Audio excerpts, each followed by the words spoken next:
히브리서 11장은 우리가 아는 대로 믿음에 대한 장입니다. 믿음이 무엇인지, 또 이 믿음이 한 사람 한 사람에게 어떻게 역사하고 또 하나님께서 그 믿음을 기뻐하시는지 우리에게 보여주고 있죠. 오늘 우리가 아브라함을 살펴볼 터인데, 이전에도 우리가 이 믿음의 사람의 몇몇을 살펴보았죠. 아벨은 믿음으로 하나님 앞에 더 나은 제사를 드린 사람, 히브리서에서는 그렇게 우리에게 증언해주고 있고요. 에녹은요, 믿음으로 하나님과 동행하여 하나님을 기쁘시게 한 사람, 그렇게 기록하고 있습니다. 노아는요, 믿음으로 방주를 지어 가족을 구원하여 의의 상속자가 된 사람이라고 증언해주고 있죠. 그렇다면 오늘 우리가 읽은 아브라함의 모습은 어떤 모습인가 한번 살펴보기를 원합니다. 특별히 믿음으로 아브라함도 이 땅을 살았고, 믿음으로 아브라함이 살았던 그의 삶은 하나님께서 어떠한 인정을 해주시는지 우리가 말씀을 통해 나눠보기를 원합니다. 특별히 아브라함은 우리가 잘 아는 대로 이스라엘 백성들에게 있어서 가장 중요한 사람이죠.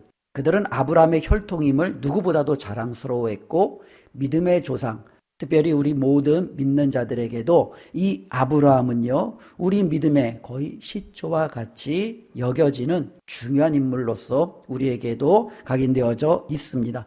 특별히 이 아브라함을 살펴보면 이 아브라함의 아버지는 데라예요. 그리고 데라에게는 세 아들이 있었는데 그 세 아들 중에 하나가 아브라함, 그리고 하란, 나홀, 이 세 아들이 바로 이 데라의 세 아들이었고, 아브라함에게는 바로 이 3형제가 있었죠.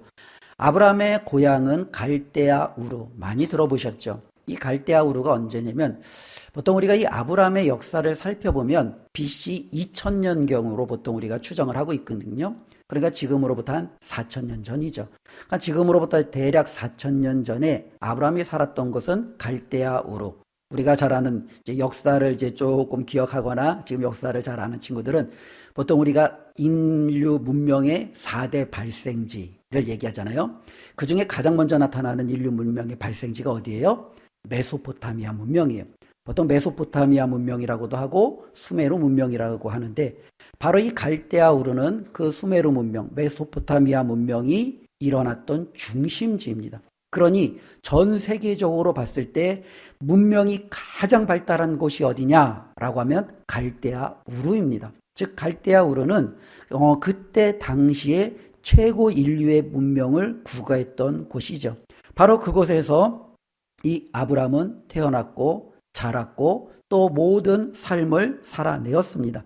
그런데 이 아브라함의 아버지 데라의 직업이 뭐냐라고 할 때 보니까 이 데라는요, 직업이 우상을 만드는 사람이었어요.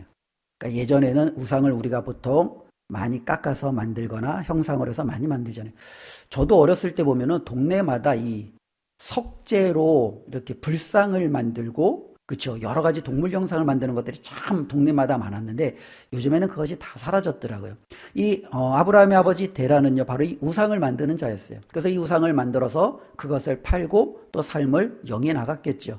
바로 어쩌면은 믿지 않는 가정에서 자란 게 바로 이 아브라함입니다. 그랬던 그가 믿음의 조상이 되었고, 하나님이 인정하시는 믿음으로 우리에게 소개되어져 있습니다. 그렇다면 오늘 히브리서 11장 8절에서부터 10절에 나타나는 이 아브라함의 믿음은 도대체 어떠한 믿음이냐라는 부분입니다. 저는 오늘 아브라함의 믿음을 8절, 9절, 10절을 통해서 총 3가지로 한번 살펴볼 수 있을 것 같습니다. 먼저 8절 말씀 우리 다 같이 함께 읽도록 하겠습니다. 믿음으로 아브라함은 부르심을 받았을 때 순종하여 장래 유업으로 받을 땅에 나아갈새 갈 바를 알지 못하고 나아갔으며, 이 8절 말씀을 잘 읽어보면 우리가 이제 중간에 있는 꾸미는 것들을 다 우리가 이렇게 거둬보면 이렇게 읽을 수 있습니다. 믿음으로 아브라함은 부르심을 받았을 때 순종하여 나아갔다. 마지막 글에 이렇게 읽으면 되죠. 그러니까 아브라함은 하나님이 불렀을 때 어떻게 했다고요? 순종하여 나아갔다라는 거예요. 이것이 아브라함의 믿음이 하나님께서 인정해 주시는 가장 첫 번째라는 겁니다. 특별히 아브라함은 하나님의 부르심을 받았죠. 우리가 잘 아는 대로 그 부르심은 창세기 12장 1절에 나오기도 하지만 11장 마지막 부분에도 갈대아 우르에 있을 때에도 그 부름이 나옵니다. 그리고 창세기 12장에서는 하란에서의 또 한 번의 부르심이 나오죠. 하나님께서 아브라함에게 그렇게 말하죠. 여호와께서 아브라함에게 이르시되 너는 너의 고향과 친척과 아버지의 집을 떠나 내가 내게 보여줄 땅으로 가라. 이것이 바로 하나님의 부르심이었습니다. 그리고 이 하나님의 부르심을 오늘 8절은 장래 유업으로 받을 땅에 나아가라. 근데 그 장래 받을 그 땅이 어떠한 땅인지 전혀 알지 못했던 곳이라는 거죠. 바로 하나님 앞에 아브라함은요, 이와 같은 명령을 받았어요. 고향을 떠나 내가 너에게 지시할 그 땅으로 가라는 겁니다. 아브라함은 갈대아 우르에서 태어났고 그곳에서 기반을 잡았고 그곳에서 모든 삶이 전부 되었고 무엇보다도 이 갈대아 우르는 가장 문명이 발전한 그때 당시에 사람이 살기에 가장 괜찮은 곳이 바로 자신의 고향이었습니다. 그런데 하나님께서 느닷없이 아브라함에게 그 고향을 떠나라는 겁니다. 내가 너에게 지시할 그 땅으로 가라는 겁니다. 그래서 보통 이제 우리가 이 갈대아 우르에서 이 가나안 땅까지 직선거리를 보통 이게 재면 한 1500km 정도가 된대요. 근데 보통 우리가 직선거리로 가진 않잖아요. 길로서 이렇게 가야 되니까 대략 움직이려면 한 그 2배 이상의 거리가 걸린다는 거죠. 즉 자신의 고향을 떠나 하나님이 지시할 땅으로 가려면 대략 3000km 이상 정도의 이동을 이 아브라함은 진행해야 된다는 거예요. 그런데 문제는요, 목적지를 몰라요. 8절 우리가 읽은 것처럼 나아갈새 갈 바를 알지 못한다는 거예요. 어디로 가라는지 알지 못하는 거예요. 하나님이 떠나라고 하니까 그냥 떠나는 거예요. 하나님께서 정말로 지시하는 그곳으로 가라니까 가라는 거예요. 가나안이라고 하나님께서 분명히 말씀해 주셨겠죠. 그런데 가나안을 처음 들어봐요. 어디 있는지도 몰라요. 어디에 붙어 있는지도 몰라요. 오늘날 우리는 내비게이션이나 지도나 여러 가지 많은 문명의 혜택이 있으니까 우리가 가야 될 곳을 지도를 통해서 내비게이션을 통해서 내가 가는 것이 여기구나 대략적으로 알잖아요. 그러나 이때 당시만 해도 하나님이 가라고 하는 이 가나안이 어디에 붙어 있는지 알 수가 없는 거예요. 그것에 대해서 정말로 들어보지도 못했던 이 아브라함이 자신의 모든 것을 가지고 그곳으로 간다라는 것은요, 자신의 목숨과 자신의 모든 삶의 그 기반을 걸어야 되는 거죠. 어쩌면 아브라함은 인생을 거는 어려운 결정을 해야 되는 겁니다. 근데 이 인생을 거는 이 어려운 결정이 참 쉽지는 않았던 것 같습니다. 특별히 이 아브라함이 이제 갈대아 우르에 있을 때 아버지 데라와 이제 세 아들, 이제 넷이서 어쩌면은 그 가정을 이끌어 나갔겠죠. 근데 그곳에서 하나님께서 아브라함에게 나타나서 내가 지시할 땅으로 가라 라고 말했는데 아브라함은 아직 아들이에요. 그에게는 아버지가 있어요. 어쩌면은 그의 모든 삶을 결정할 수 있는 결정권이 없을 것 같아요. 그럼에도 불구하고 이 네 사람은요, 모든 식솔들을 이끌고 하나님이 지시하는 땅으로 출발을 합니다. 근데 이 출발할 때 어떤 일이 있었냐면, 그러니까 저 나름대로 상상을 하는 거예요. 성경에 보면은 이 갈대아 우르에서 데라에게는 3명의 아들이 있었는데 그 중에 한 명 하란이 먼저 죽습니다. 하란이 누구냐면 조카 롯의 아버지예요. 그러니까 하란이 먼저 죽어요. 저는 나름대로 상상하기를 어쩌면 이것이 하나의 기반이 되지 않았을까 생각을 합니다. 그들에게 하나님께서 떠나라는 명령을 아브라함에게 주었을 때 아브라함이 이제는 그 집을 떠나려고 할 때 어쩌면 그 동네에서 터를 잡았던 아버지가 반대할 수도 있겠죠. 하란도 반대할 수도 있겠죠. 어쩌면 나홀은 중간적인 입장을 취할 수도 있거나 혹은 아브라함 편에 섰을 수도 있어요. 어쩌면 결정이 나지 않는 거예요. 팽팽한 의견의 대립이에요. 도무지 이동할 수가 없는 거예요.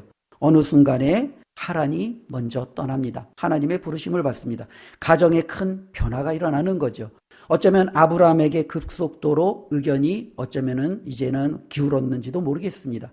그래서 그들은요, 갈대아 우르에서 모든 삶을 정리하고 하나님이 지시하는 땅, 그래, 정말로 그 가나안으로 가자 하고 그들은요, 이동하기 시작합니다.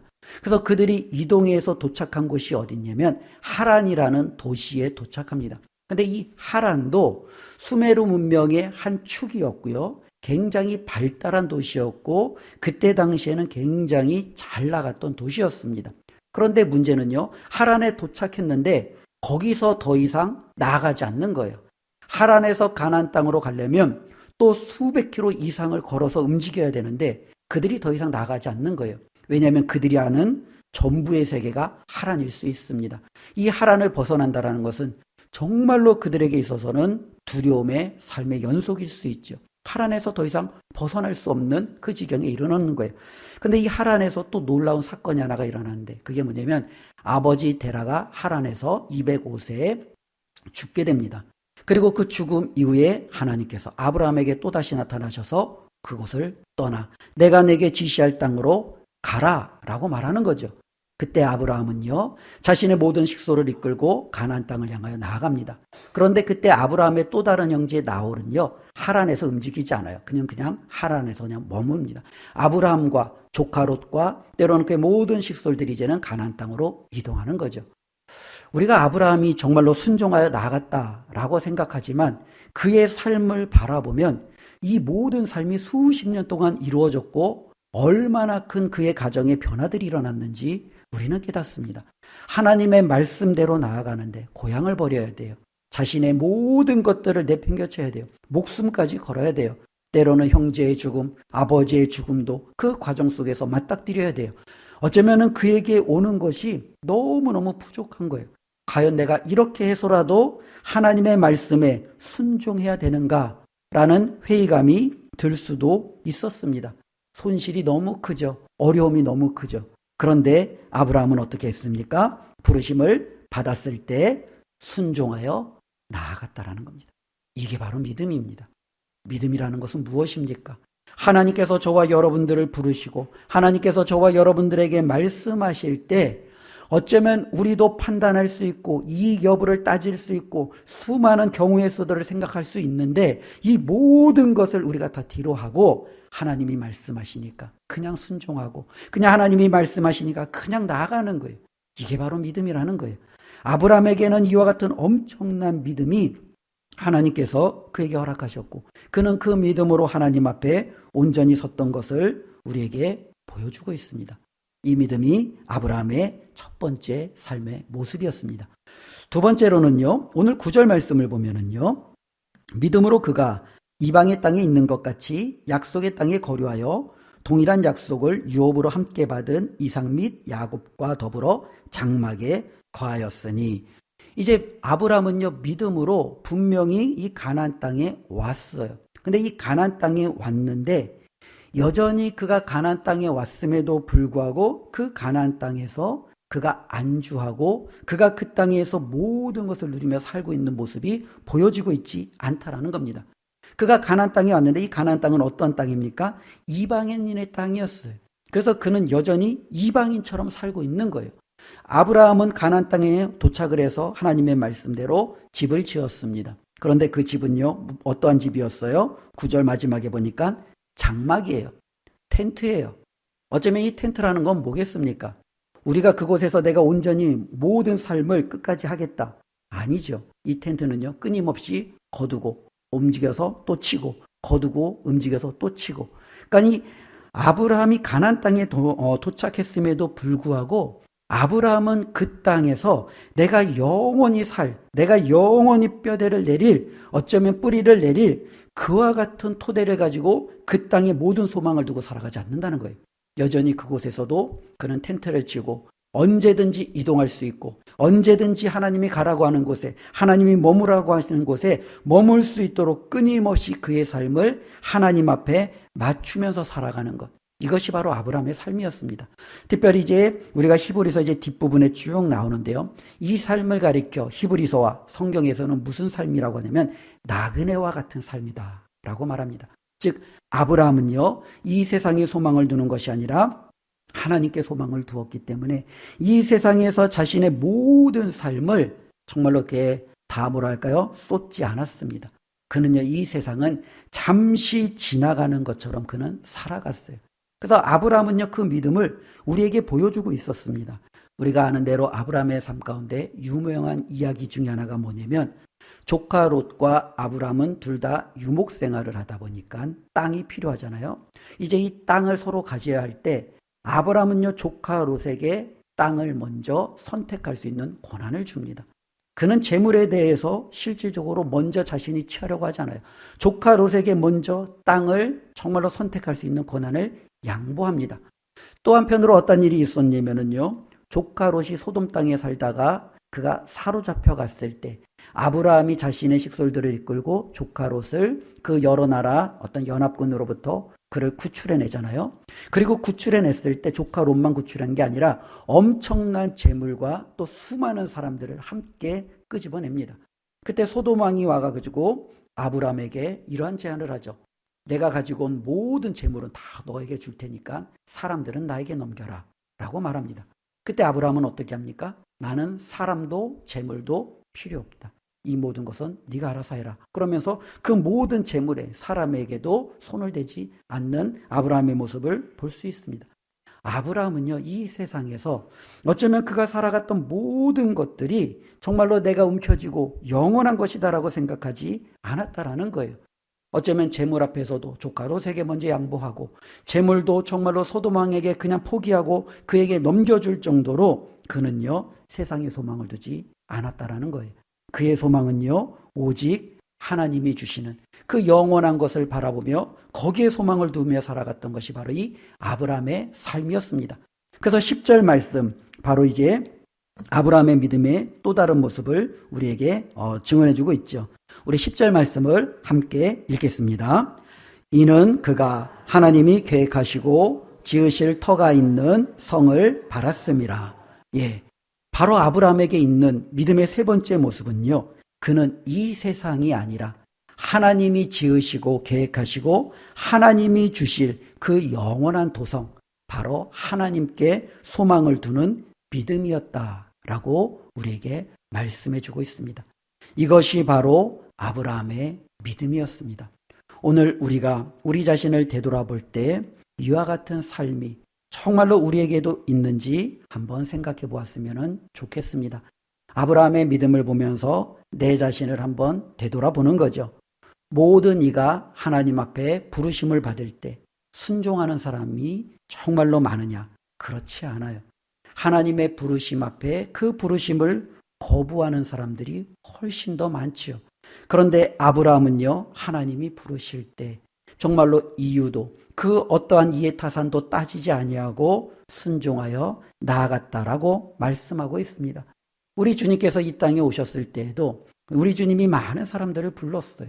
근데 부르심 앞에 정말로 순종하여 따랐던 사람들은 정말로 극소수입니다. 어떠한 사람들은 저마다 이유가 있죠. 예수님, 아버지를 창사 지낸 후 주님을 따르겠습니다. 예수님, 내가 가족들과 아직 작별 인사를 하지 못했는데 작별한 후에 주님을 따르겠습니다. 어쩌면 그들은요, 예수님을 따르기보다는 내가 먹고 마시고 시집가고 장가가고 해야 할 너무나도 많은 일들이 있기 때문에 지금은 내가 거기에 관심이 없습니다. 나를 부르지 마십시오. 그러면서 그들은 예수님의 부르심 앞에 온전히 순종하지 못하는 것입니다. 어쩌면 이것이 보통의 삶이에요. 그런데 어떻게 이 부르심 앞에 이 아브라함은 순종할 수 있었느냐라는 거예요. 그것이 바로 믿음의 역사라는 겁니다. 믿음이 있었기 때문에 이것이 가능한 거예요. 어느 누구도 믿음이 없으면 하나님의 말씀에 순종하여 나아가는 것은 불가능합니다. 믿음은 그것을 가능케 하는 거예요. 저와 여러분들에게 믿음이 있다면 우리는 하나님이 부르심 앞에 순종하며 나아갈 수 있는 거예요. 우리가 하나님의 부르심 앞에 순종하여 나가지 못하는 이유는 우리 가운데 그 믿음이 없기 때문에 그렇습니다. 우리가 한번 생각해 보십시오. 아브라함이 하나님의 말씀만 믿고 나가기에는 불확실한 게 너무 많아요. 그렇지 않습니까? 듣도 보지도 못한 땅입니다. 어쩌면 그곳에서 나아갈 때 두려움이 많이 없었죠. 우리가 이동하다가 주변 민족들의, 주변 약탈자들의 공격을 받고 모든 것을 빼앗기면 어떻게 하나. 우리가 잘 아는 대로 이 아브라함은 많은 위기도 정말로 겪었죠. 애굽에서도 바로왕에게 그 위기도 겪기도 하고요. 아비멜렉에게 그 위기도 겪기도 하고요. 성경에 기록되어져 있는 것만 몇 개인데 수십 년 동안 이동하면서 그의 삶 가운데 얼마나 많은 어려움들이 있었겠습니까? 내가 그냥 갈대아 우리에 머물러서 내 삶을 그냥 내가 지켜내면 굳이 이런 어려움을 겪지 않아도 되는데 하나님의 말씀대로 나아가서 어디로 가야 되는지 모른 채 이동한다라는 것은 이러한 무수한 정말로 위험 요소가 그에게 있는 겁니다. 그럼에도 불구하고 아브라함은요, 나아갔어요. 그 이유가 무엇입니까? 그에게 믿음이 있었기 때문에 그렇습니다. 믿음이라는 것은 우리의 인생을 걸고 하나님께 저와 여러분들의 모든 것들을 맡기는 것. 이게 바로 믿음입니다. 저와 여러분들의 삶 가운데 이와 같은 믿음이 있기를 주님의 이름으로 축원을 드립니다. 제가 어젠가요? 그저께인가 뭐구나. 그저께 이제 식사를 하다가 저희 둘째 딸한테 굉장히 험한 소리를 들었어요. 예. 둘째 딸이 저보고 독재자래요. 야, 이런 험한 소리를, 예. 이 독재자가 나온 이유가 있어요. 왜냐면은, 우리 이제 성웅이를 제가 이제 되게 좋아한다라고 얘기를 했죠. 그래서 이제 왜 좋아하냐. 그래서 제가, 성웅이는 순종을 너무 잘해. 내가 그랬죠. 그랬더니, 둘째가 이제 듣고더니 독재자로 하면서 그냥 펄펄 뛰면서 이제 저에 대해서 어떻게 할 줄 몰라서 막 이렇게 하는 거예요. 예. 그러면서 이제 그 화살이 이제 엄마하고 이제 큰 언니한테 이제 간 거예요. 엄마랑 언니가 맨날 아빠께 떠받들어 주니까 독재자가 됐잖아. 그러면서 이제 엄마랑 언니한테 이제 막 가는 거예요. 그러면서, 저도 좀 충격이었어요. 내가 독재자인가? 전혀 듣지도 못해요. 저는 굉장히 민주적이라고 생각을 했는데, 그래서 이제 큰 딸에게 물어봤죠. 하린아, 아빠가 정말로 독재자냐? 근데 이제 말을 쭈뼛쭈뼛 하는 거예요. 자기 빼는 거예요. 그러더니 그래도 내가 야, 괜찮아고 얘기했더니까 독재자가 맞대요. 야, 또 충격이었죠. 그런데 이제 큰 딸이 또 이제 한마디 더 하더라고요. 근데 난 독재자가 좋아. 이제 그렇게 얘기를 하는 거예요. 그래서 이제 뭐 어쨌든 둘째 딸하고 첫째 딸에게 차이가 있지만 내가 이게 독재자구나. 그러면서 이제 제 자신을 한번 봤는데 이게 억울한 거예요. 난 독재자가 아닌데 왜 날 독재자로 할까? 그리고 이제 뭐 여러 가지 계속 이제 뭐 둘째 딸하고 이제 신랑 잃어버렸죠. 내가 독재자가 아닌 이유. 그리고 이제 둘째 딸은 아빠가 독재자인 이유. 이제 막 그러면서 얘기를 했어요.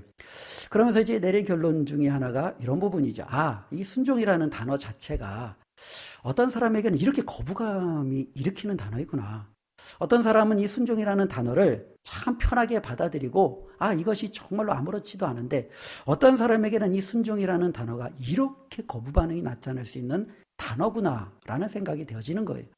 어쩌면 우리가 지금 하나님의 말씀 가운데 우리가 어쩌면 순종하고 복종하고 그 말씀을 절대적으로 따른다라는 것 자체는요. 바로 이와 같다라는 거예요. 그 말씀이 우리 가운데 그렇게 살갑게 다가오는 단어가 아니라는 거예요.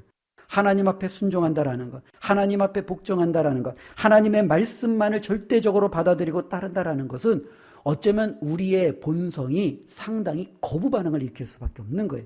이것은 우리가 당연히 그것을 거절할 수밖에 없는 거예요. 그런데 어떻게 이 아브라함은 하나님의 말씀 앞에 거부하지 아니하고 그것에 대해서 싫어하지 아니하고 그냥 정말로 불확실한 그 모든 미래에 자신의 모든 삶을 걸고 순종하여 나아갔느냐라는 거예요. 그 답이 바로 믿음이라는 거예요. 믿음은요, 그것을 가능케 한다라는 거예요. 저와 여러분들에게 이 믿음이 주어지기를 주님의 이름으로 축원을 드립니다.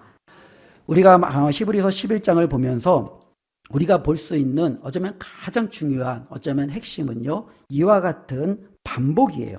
우리 한번 3절 한번 보겠습니다. 3절 믿음으로 읽지 말고 제가 한번 눈으로 한번 보세요. 3절 믿음으로, 4절 믿음으로 아벨은, 5절 믿음으로 에녹은, 7절 믿음으로 노아는, 8절 믿음으로 아브라함은, 9절 믿음으로 우리가 이제 살펴볼 11절 믿음으로 사라 자신도. 뭐가 계속적으로 붙습니까? 믿음이에요. 믿음이 아니고는 순종할 수 없는 거예요. 믿음이 아니고는 하나님의 말씀을 받아들일 수 없는 거예요. 저와 여러분들이 하나님의 말씀을 받아들일 수 있는 것은 저와 여러분들에게 믿음이 있을 때 가능하다라는 거예요. 바로 이 아브라함이 이렇게 살아냈던 이유가 그 가운데 믿음이 있었기 때문에 그렇습니다. 특별히 히브리서 11장은 아브라함의 삶을 뒤에 한 번 더 살펴주는데요. 그 뒤에 우리가 잘 아는 대로 아브라함은요, 그 아들 이삭을 번제로 하나님 앞에 드리잖아요. 그 행위를 어떻게 설명하느냐? 그건 역시도 믿음으로 설명하고 있어요. 믿음이 아니면 설명이 안 되는 거예요.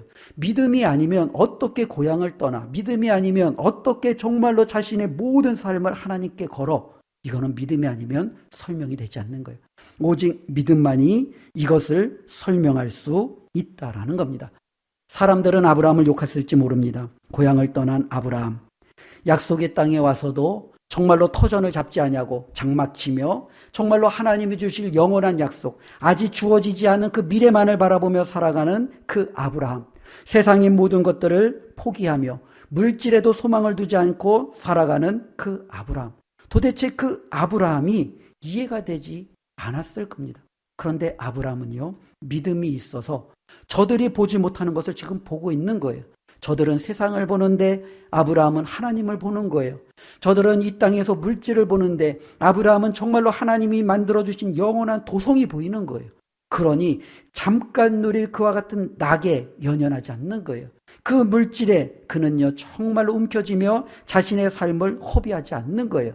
자신은 조금만 기다리면, 조금만 견디면 하나님이 주신 영원한 것을 얻을 수 있기에 차라리 나는 나그네로서, 이방인으로서 이 땅에서 하나님이 정말로 주실 그 영원한 본향에 들어갈 때까지 나는 조금 더 기다리겠다. 이것이 바로 아브라함의 삶이었습니다. 우리도 하나님이 주시는 영원한 것을 바라보며 살아가는 믿음이 있기를 주님의 이름으로 축원을 드립니다. 특별히 아브라함이 하나님 앞에 안겼을 때 아브라함이 자신의 삶을 만일 되돌아본다면 아브라함은 아마 후회하지 않는 여러 가지 자신의 결정들을 떠올려 보았을 거다라고 생각해 볼 수 있습니다. 아브라함은 무엇을 가장 자신의 인생에서 그때 내가 정말 잘했지, 그렇게 스스로를 인정할까요? 우리도 한번 생각해 보십시오. 지금까지 살아오면서 내가 지금까지 가장 잘한 결정은 무엇일까? 한번 생각해 보십시오. 하나가 있을지, 두 개가 있을지, 아니면 그 이상이 있을지. 아브라함은 아마 그렇게 생각했겠죠. 그때 하나님이 나를 불렀을 때 내가 고향에 머무르지 아니하고 떠나온 것 정말 잘했지. 어쩌면 아브라함은 그렇게 생각하지 않았을까요? 내가 이 땅에서 물질의 욕심 때문에 조카롯과 틀어지고 소도망과 대적하는 것이 아니라 나는 물질의 소망을 두지 아니하고 오직 하나님께 소망을 두며 살아간 것 정말로 내가 잘했지. 정말로 하나님께서 나에게 귀한 아들 이삭을 주었을 때 내가 그 이삭에게 내가 연연하지 아니하고 하나님이 바치라고 했을 때 바쳤던 그 결정 정말로 내가 잘했지. 어쩌면 아브라함에게는요 자신의 삶 속에 잘했던 이와 같은 결정들이 누누이 떠올렸을 겁니다. 때로는 그가 후회하는 여러 결정도 있었겠죠. 애굽에서 하나님을 신뢰하지 못하고 아내를 누이라고 한 것, 블레셋 왕 아비멜렉에게도 동일한 실수를 정한 것, 어쩌면 이런 많은 실수들도 있겠죠. 그러나 아브라함은요 믿음으로 하나님 앞에 후회하지 않는 많은 결정의 삶도 이렇게 살아내었다라는 겁니다. 저와 여러분들의 삶 속에서도 후회하지 않는, 하나님 앞에서 정말로 우리가 마음껏 자신 있게 말할 수 있는 그런 멋진 결단들의 삶이 있기를 주님의 이름으로 축원드립니다. 돌아보면서 그때 내가 왜 그랬을까? 참 내가 다시 한번 그때로 돌아간다면 그런 어리석은 선택하지 않을 텐데, 이러한 후회가 아니라 나는 정말로 그때나 지금이나 오직 하나님만 바라보며 후회하지 않는 믿음으로 결정하는 이 삶을 살아나겠다. 그렇게 다짐하고 인정하시는 우리의 모든 삶으로 승리하시기를 주님의 이름으로 축원드립니다. 기도하겠습니다. 하나님 아버지 감사합니다. 오늘도 하나님의 말씀을 들었습니다. 아브라함은 믿음으로 순종하였습니다. 아브라함은 믿음으로 영원한 하나님과 그분이 주실 영원한 영광을 바라보았습니다. 그렇기에 하나님, 아브라함은 이 땅에서 모든 것을 포기해도 후회하지 않았습니다.